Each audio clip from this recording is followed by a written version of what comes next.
আমার এক যুব দলের সাংগঠনিক সম্পাদকের বাড়ি নাকি মদের বার বানাবে, বিএনপি ক্ষমতা আসলে মদের বার বানাবে। জনাব তারেক রহমানের কাছে আমরা রিভিউ করব যে কে কার কত লোক আছে, তারপরে যেন সে নমিশন দেয়। তাদেরকে হুমকি দিচ্ছে ভাই সম্ভাব্য প্রার্থী, আপনি যদি এখনই এরকম হুমকি দেন, এরা তো ভাই ধানের শীষের লোক, আমরা ধানের শীষের পক্ষে, কিন্তু সাইবিয়ান ব্রাড যদি ধানের শীষ নিয়ে আসে তাহলে একটু সমস্যা আছে আমাদের। জনাব তারেক রহমানের কাছে আমরা রিভিউ করব যেন আমাদের দৃষ্টিটা দেখে যে কে কার কত লোক আছে, তারপরে যেন সে নমিশন দেয়। আমরা ধানের শীষের বাইরে না। ইতিমধ্যেই শুনেন আমাদের কিছু ছোট ভাই ব্রাদার আছে ফেসবুক যোদ্ধা, যেমন ধরেন নিলয়, নুরুল নবী, নাসিম,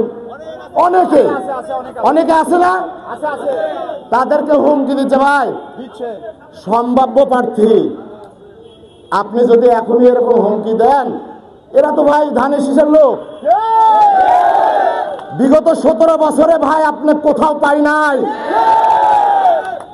আমার এক যুব দলের সাংগঠনিক সম্পাদকের বাড়ি নাকি মদের বার বানাবে, বিএনপি ক্ষমতা আসলে মদের বার বানাবে।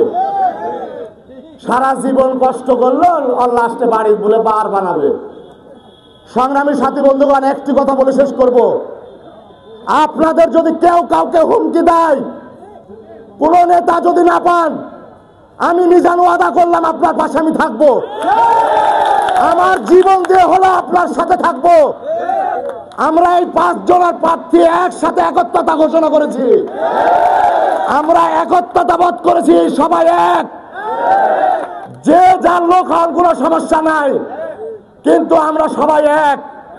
আমাদেরকে রক্ত চক্ষু দেখাবেন না, এই চোখ আমরা অনেক আগেই দেখেছি, এই ভয় আমাদেরকে দেখায় না। আপনারা সবাই ভালো থাকবেন, আগামীতে আমাদের নেতা ভালো কিছু নিয়ে আসবেন ইনশাল্লাহ। 5 জনে এই 5 জনের কথার পরবর্তীতে আমরা ইনশাল্লাহ মাঠে নামবো। সবাই ভালো থাকেন, সুস্থ থাকেন, সুন্দর থাকেন। তারেক জিয়া জিন্দাবাদ, খালেদা জিয়া জিন্দাবাদ।